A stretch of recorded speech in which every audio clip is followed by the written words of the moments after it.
Hello students, now we are going to discuss connected motion, and in this topic we will discuss free body diagram also. Let us start.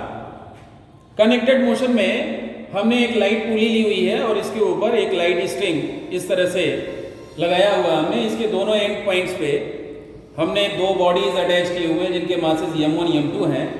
हमने ये भी assume कर लिया है कि m1 is more than m2। अब यहाँ पे हम देखेंगे क्या क्या फोर्सेस इसके ऊपर लगेंगे, तो बिल्कुल क्लियर है। यहाँ पे फोर्स लगेगा m1g वेट इसका, और यहाँ इसका वेट होगा m2g। To every reaction there is equal but opposite reaction tension होगा।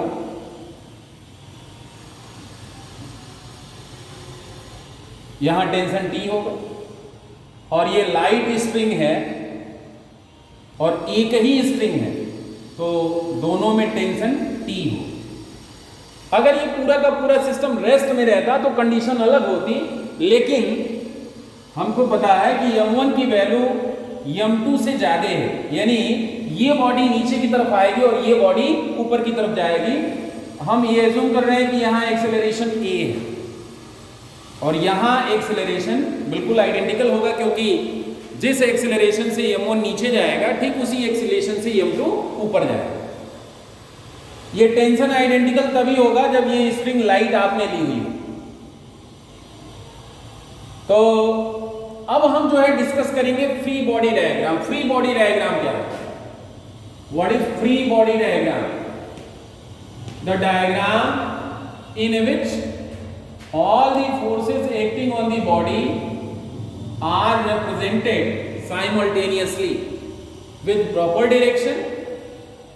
That diagram is called free body diagram. For example, I am sketching the free body diagram of m1. Here what you are seeing? You are seeing that m1g is acting downward in downward direction and tension T in upward direction. Now what is the acceleration? What is the direction of acceleration? This is the direction of acceleration. So this is the free body diagram for m1. From this diagram what you are seeing? What about the net force? Net force क्या देख रहे हो?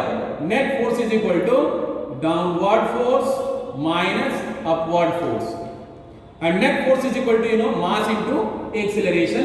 So what about mass? m1 and acceleration is a.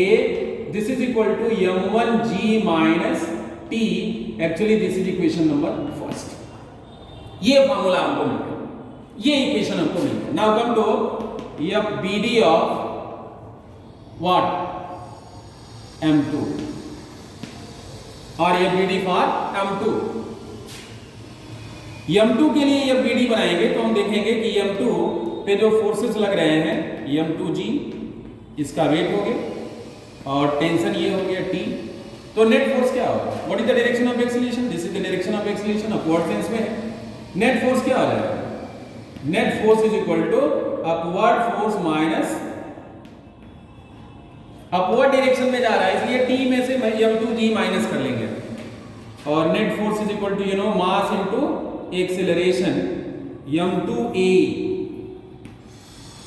Is equal to T minus m2g। This is equation number second.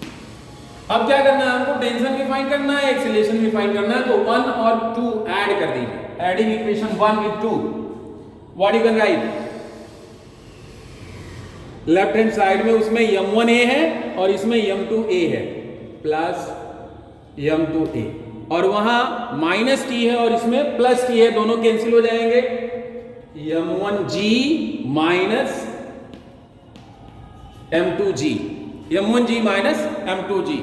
अभी आप इसमें acceleration find कर सकते हो। एक्सेलरेशन m1 प्लस m2 हो जाएगा यहाँ पे, और यहाँ होगा m1 minus m2 whole multiplied by g upon m1 plus m2। ये एक्सेलरेशन की वैल्यू, यानी एक्सेलरेशन अगर आपको इस पुली सिस्टम में फाइंड करना है तो आपको करना होगा difference of mass upon sum of mass whole multiplied by g। This is the value of acceleration.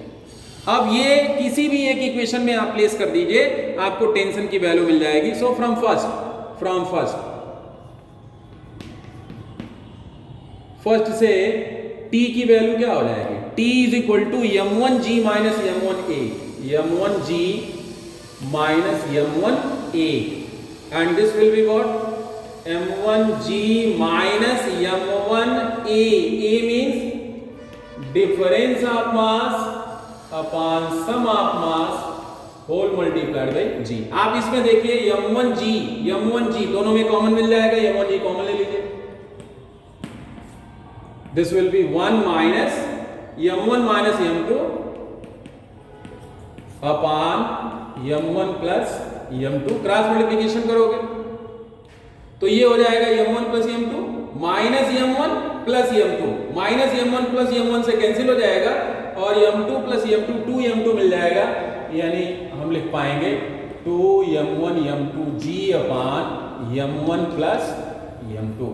ये टेंशन की वजह हो जाएगी, means tension in the string is equal to twice the product of mass upon sum of mass whole multiplied by g। आसानी से हम tension भी find कर सकते हैं। That's all, thanks.